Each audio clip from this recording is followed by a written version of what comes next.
Welcome to the Measurement Podcast, the place where we deep dive into the future of workplaces. As a thought leader in workplace analytics, our mission is to help organizations understand the real estate and facilities are no longer just cost centers, but strategic assets that empower people and performance. In this four-part series, we discuss the leading book Corporate Real Estate Management and translate academic insights into boardroom practice. I'm your host, Vincent Lenoble, and today we are building a better workplace. Now with me today are Jaap Wienja, Theo van der Voort and Jan-Gerard Hoendervanger, writers of the leading book Corporate Real Estate Management. Hi Jaap, as a senior lecturer at the Hanze University of Applied Science, could you briefly tell us about the origin and the first version of this book? Yes, for sure. Thank you, Vincent. Our book, as it is now, has developed. We had 3 Dutch editions, and before that, I started working at Hanze at the beginning of this millennium, 2001, and I found no good literature available. Actually, no fitting literature at all. We worked with the final thesis of a student as the only thing. And I've had students making their own textbook 2 years in a row, developing the wanted and needed content that actually boiled down also to part of this content. And then came the question from Looft, the Daphne in English, the Dutch organization of FM educations. And they said, yeah, there's a gap, and who will help to fill it? And we jumped into that, bringing in that, and looking for an editor, a publisher. We found finally Noordhoff, and Marieke Gierveld said, it's a good idea. Actually, there's somebody else who is also planning on a book on corporate real estate. And that happened to be Jan-Gerard Hoendervanger. We knew each other already, but we didn't know of each other's plans. So we found each other quick and sat together, and things sped up, and we started writing, bringing together a board of advisors, amongst which was Theo. And Theo gave such great feedback on the first plans, and we also found that it helped in the decision-making, what to do and what not, to sit with 3 people, to work with 3 people instead of 2. And since then, we're writing this book with the 3 of us. I say writing because since then, I think we never stopped. Right. And you also using the book in all those connected universities of applied scientists for facilities management and corporate real estate as a leading book into the field of corporate real estate management. Theo, you've been around for quite some time now, working over 15 years for the Center of People and Building as a senior researcher and currently a distinct as an emeritus associate professor for corporate real estate and facilities management connected to the Technical University of Delft for more than 50 years. So how did you see corporate real estate and facility management change over all those years? It's indeed a long time, and before I started in the CREM field, corporate real estate management field, I was involved mainly in research into the experience and use of built environment. So we researched the interaction between the built environment and people, and we still do. But now, I think since 2001, I moved to another department within the Faculty of Architecture. That was more focusing on management. And quite soon I discovered that I could use my knowledge also in the field of corporate real estate management. When I talk about changes and shifts, I think that the difference between property management and corporate real estate management is mainly that property management is from the focus from investors and developers, and mainly about money for value. whereas corporate real estate is from the end user's point of view, from an organization point of view, from an individual point of view, and we also mention always the society as a whole. So things like corporate responsibility, sustainability issues, that's more requirements from the society and also regulations and these kind of things. And looking from the end user point of view, there's also a mind shift in a focus from mainly cost effectiveness, what you mentioned in your introduction, and maybe even from cost effectiveness to cost reduction. And nowadays it's more focusing on adding value for the different stakeholders. Great, thanks for that. And we'll go into that human factor also a little bit more in a later part of this series. But now, last but not least, Jan-Gerard Hoendervanger. Jan-Gerard Hoendervanger is an independent workplace strategist and holds a PhD on the physical choice in the context of new ways of working. So, Jan-Gerard, could you tell me the relation between corporate real estate management and workplace strategy? Yes, thank you. A good question. And in fact, simple answer would be it's almost the same. It's the same way of approaching, applying an integrated approach to the workplace, to real estate, to all the facilities that matter for supporting people in their work. Workplace management is more focused to knowledge work, so maybe that's a difference. Whereas CREM is broader. Also, like industrial real estate or other types of organizations. But the main answer would be it's very similar to look from different angles. In workplace management, we recognize the bricks, bytes, and behavior, where the HR comes in, but also the people from IT. But in fact, it's the same approach we have in our book when it comes to corporate real estate management. Great. So thank you, gentlemen. Great to have you on the show. And in this first part, we're going to lay the foundation of corporate real estate management.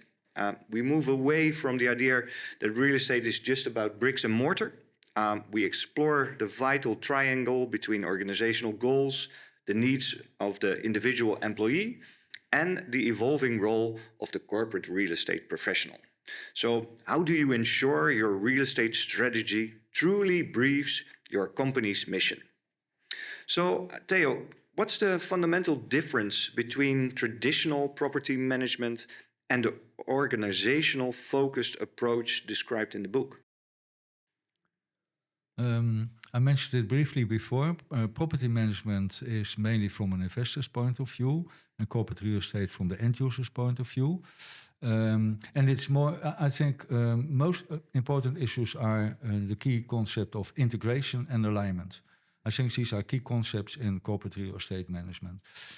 Stakeholder management is key, not only to involve the shareholders or the financial people, but also all kind of other stakeholders like the end users, the clients, maybe also the tenants living near the building. What we are focusing on. So that's important. And alignment, I particularly call the term integration. Alignment in the past was mainly about square meters and cost per square meters. And nowadays it's much more extended. We come back to that later when we talk about the demand analysis. But just to mention a few, we look now also to the image of the building, the public image, user satisfaction, productivity, all these kind of things. So it has become a broader issue. And one of the statements is it goes beyond financials. That's also an issue in business cases, but it's also true for strategy development and demand and supply analysis. It's also changing from sort of stakeholders. Yeah, sure. I think in the past it was, maybe we come back to that later as well, but in the past it was mainly focusing on cost issues and technical issues. And so, of course, the stakeholders were the financial department and the technical department.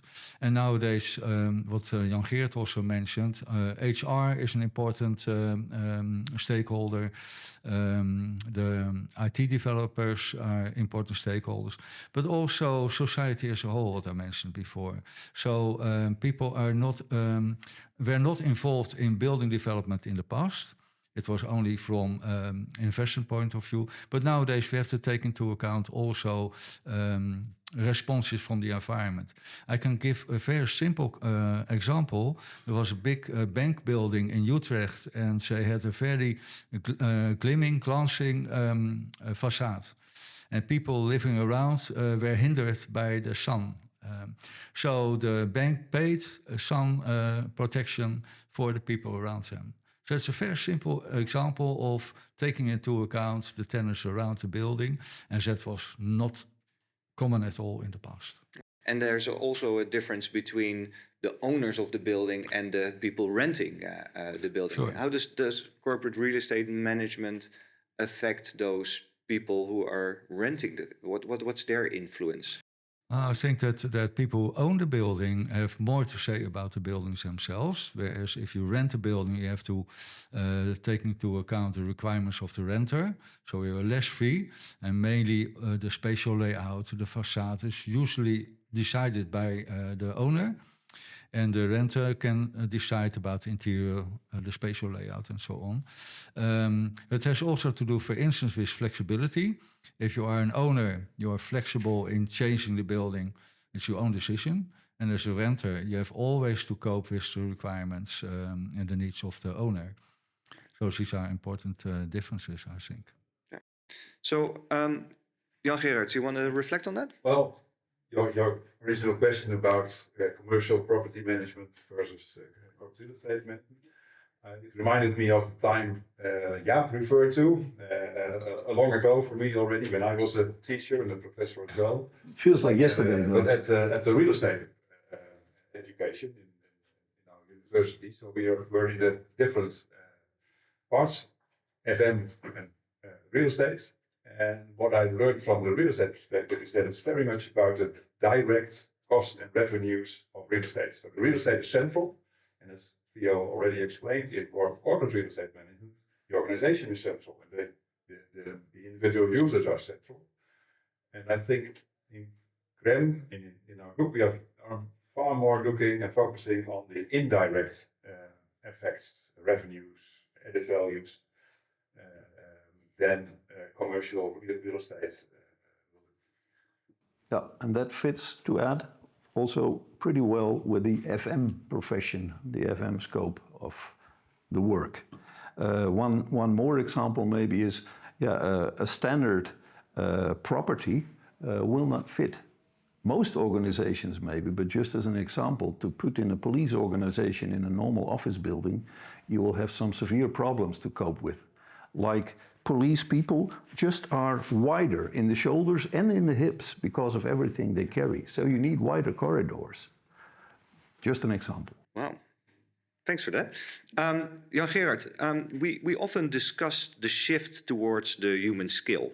How do we practically translate human needs into the physical office concept? Good question.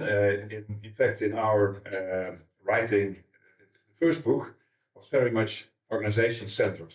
And I think if you look back in the first CREM literature, that's the main focus. Satisfying, in fact, the board of the organization, being strategical. And now we say, also in our book, there's also this human-centered approach next to the other one. Applying the theories about human needs. I think in my work I see there are three different levels generally. If you would link it to Maslow's theory, for instance, we see that there are some basic and quite general needs that count for everyone. Everybody needs fresh air, good acoustics, good coffee. So we have a kind of universal foundation we have to make. And actually, we are still struggling to get that right in many buildings, so it's not easy. But it's easy to analyze because it's universal. Then there's a second layer, I would say, that's more about functionality. What kind of rooms and facilities do you need? And here we see a lot of differentiation, looking at different activities, people with different tasks, different work styles. different psychological needs. And I think in our field we are learning to address these differences more and more, making or trying to make a kind of inclusive work environment, which is not easy. But we are trying, and I think it gets more attention these days. And then there's I would say, a third level on top of that, if you look at this as a kind of hierarchy, which is more about identity. What is the identity of your organization, of your team, and how can you reflect that the building reflect that sort of work environment in atmosphere, in look and feel. So that's a big influencer of the way how people behave in the building, and also you need to cater for those. I think you need to address the three levels, equally important, I would say. But that's also something that has changed over time. If we look back at pictures of workplaces of the 70s, 80s, 90s even, there's no identity at all. It's neutral. It's boring, in fact, to today's eyes, if you look at that. But then that was the common thing to do. It was not you were not at home. You were not supposed to feel at home.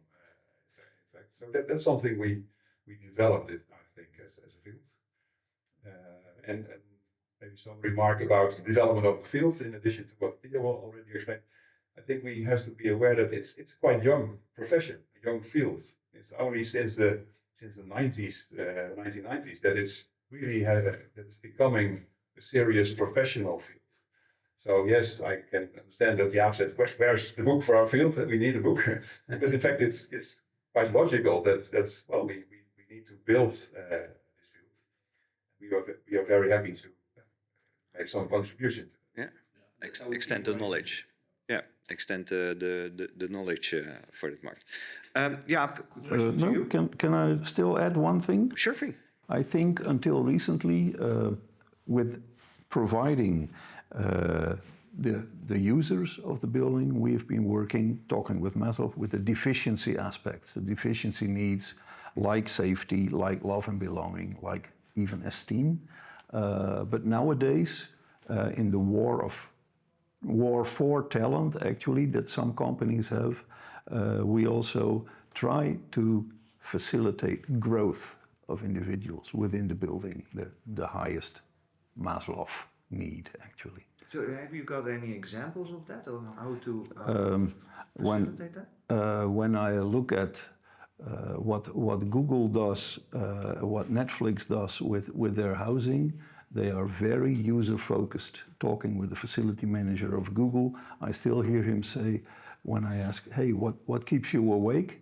That's surprising my users tomorrow. And surprising, actually, it helps for Google only when it tickles their brains as well.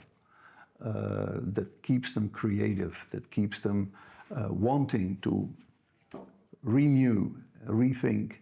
And is this so that they come to the office, or that they feel more at home at the office, or more engaged with the company? I think yes, all those, plus that they still feel challenged. Like inspired? Inspired, yes. Right. And again, what kind of examples do you have organizations are doing to do so? To inspire those employees? When you look at the YouTube clips, and even I think it's the movie which is called The Intern, not the one from last year, but the one from 10 years ago. Google uses a lot of actually gadgets. They are about 15% of the workplace, but actually they create an environment where people meet people, and where there's a certain culture that stimulates, I think, at the same hand, sharing and focusing. Right. You want to add to that, Theo? Yeah, I would like to add something. The move towards a more user-centered approach, you can see it on the organizational side. In the long past, we had all in mind the Taylor experiments, really focusing on efficiency, cost reduction, with a view on men that people are lazy and they have to be triggered by salary. Nowadays, people like Covey and also other people are focusing on people are human beings with mental needs, with physical needs, with psychological needs. And then we also have to support and enable these needs. For instance, in the past, it was mainly focusing on functional aspects like the spatial, an appropriate spatial layout. But nowadays, it's not enough anymore. So you see it, for instance, in the attention people pay on health and well-being, mental health, physical health, and so on. You see it also in a Maslow pyramid. The highest level is personal growth and self-development. And the word inspiration was already mentioned. You see that a functional environment is not enough. It should inspire people. It should support autonomy, personal growth, interest, motivation, and so on. And these concepts, we use it now quite easily. But in the long past, these were not the main terms. Yeah. Yeah. Yes, I'll stress something a bit more is the sense of belonging. Yeah. I think that's also, especially in these days when we have hybrid working, I think, well, organizations are looking for how can we have the workplace supporting this sense of belonging. And there's an interesting discussion, I think, because we are, of course, the corporate real estate managers are focusing on standardization and keeping everything cost under control, etc., standardization. But the other thing is people like an environment where they have some influence and they see something that is maybe a bit messy or maybe, but it's their mess and they feel at home. So that there's a tension between those two, I think. That is very important. Because if we only look at flexibility and efficiency, why don't we all use co-working spaces? They are there more and more. So the reason to have your own workplace as an organization should be about this sense of belonging, this special place we offer our employees, and yeah, that has to be reflected in the workplace. So in your book, you're describing the corporate real estate manager much more as an integrator for that matter. And I believe that the facilities manager is also moving much more toward that the human part. You were discussing about the HR department moving into that part. In our work of field, we talk about the workplace manager who is doing so. So what is the specific disciplines these persons need to bridge to be successful today? Yep. Yes, actually the subtitle of our book already says we focus on integrating organizational, individual and social values and needs. To do so, you do need the REM, the real estate management skills. But you also need the strategic management skills to be able to translate your organizational needs to what you're facilitating with corporate real estate. And you also need the user orientation to make it really integral. Yeah? Looking at the maturity model of Giraffe, that ends with the business strategist as the fifth stage for corporate real estate managers. And in our book, we introduced the integrator. In another article, we called him the business end user analyst. And this user focus is helped a lot by psychological skills, that you really can think about behavior on the workplace. How do we steer that? Steer in a sense of how do we make people also do things without them being aware that they actually do what you want them to do. We call that nudging. And it's a mind play. It's really psychological answer. What does color do at the workplace? What does smell do at the workplace? That's being handled now. I think that I know Dutch casinos are not allowed to use smell to stimulate gambling because they are not there to stimulate gambling. Right. I'm really curious to learn what they are doing there. Theo? Maybe it's nice to tell that we also spoke ourselves with Michael Jarov, the founder of the 5 phases of the development in corporate real estate management. And of course, we asked him, what do you think about adding a 6th step? And of course, he defended his 5 steps and said, yes, the user approach is already involved, of course, but he agreed that it should get more focus and more attention. So he agreed to add a 6th step, not only building oriented, but building and people oriented. And to give an example, we in the past we had all kinds of organizational typologies. And nowadays we have also typologies of different people with different needs and preferences. For instance, the personas. We do not have only to design an environment that is user focused, but that's also taking account the differences between people. And personas is talking about, for instance, extrovert or introvert people, or people who are more the locals who are staying on their place almost the whole day, versus people who are going all around the building to connect, to make connections and so on. And I think that's an example that the shift towards a more user approach is also a shift to more individual users approach. Yeah, but that's true.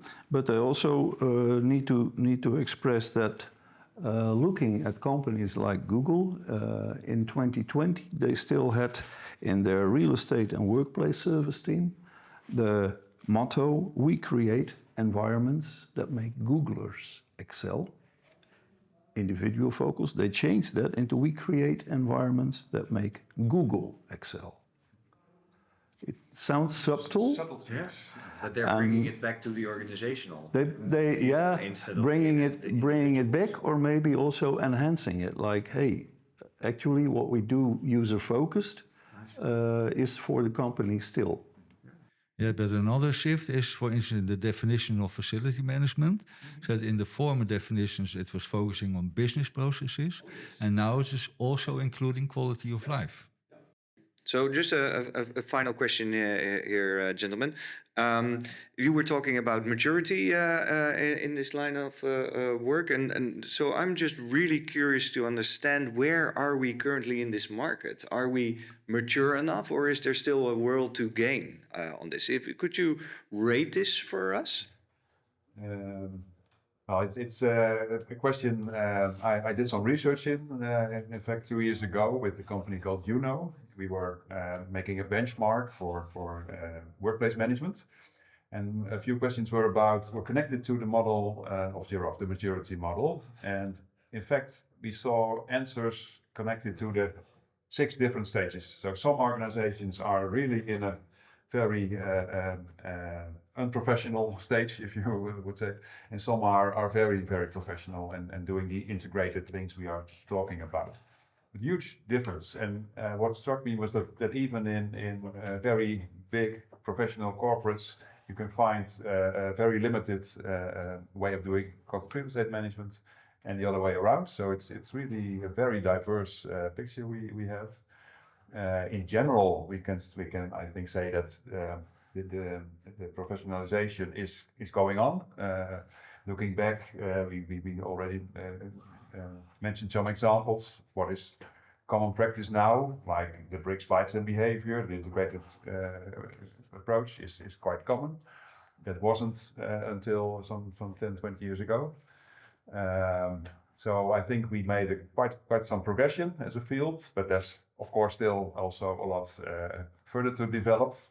I think writing about the integrations of all these different aspects is the easy part. Well, it was quite a job for us, but far more difficult, of course, is to bring that into practice, to connect all these lines, all these different disciplines, interests, and dimensions.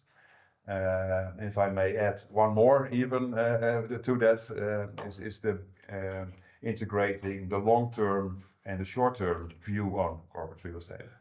If you want to please the board or to please the users, it's short-term. It's for the users, it's what can I use tomorrow? For the board, maybe 2 years, 5 years, that's quite a lot. if we look from the viewpoint of real estate, in the life cycle of real estate, we want to look for the period of 30 years, 40 years, 50 years, maybe even more. Looking at sustainability and reuse of buildings, etc. And I think that last view also gives some kind of responsibility for corporate real estate managers to bring that on the table, because the managers and the users will not do that automatically. So we, as corporate real estate managers, should address and ask questions about, okay, this is a decision for now, but how will it work out on a longer term? Yeah, and then to add directly to that, I see the model of Giraffe being used to address the business strategy, to address the needs of the users. Meanwhile, or sixth stage is integrating that. From the outside now, we have the CSRD, the corporate responsibility, the corporate social responsibility directive, and so the companies must act also to what's happening on the long term in the outside by what they are doing.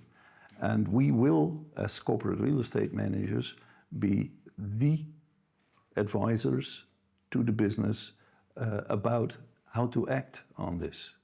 So we will have to fill in that part as well.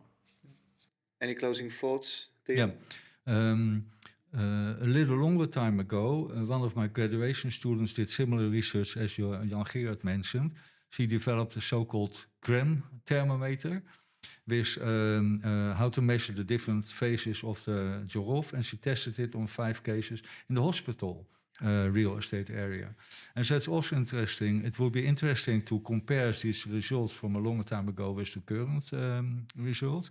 But one of her findings was also that huge differentiation between different hospitals, in particular the academic hospitals were in the front runners. And she also discovered that whereas the different phases are meant to be cumulative, so phase 2 includes phase 1, 3 includes 1 and 2. In practice, it's not always true. So organizations can be on a high level in phase 2 and on a high level on phase 4, but a bit more poor on level 3. And that's also interesting. So, and that's also what Giraffe said. It is, you shouldn't take it too strictly, all the different phases with a very hard cut between them. It is more smoothly going on. Right. So a closing question for our audience. Looking at your current strategy, is your work environment currently a facilitator of your business goals, or is it a limiting factor for the growth and well-being of your employees?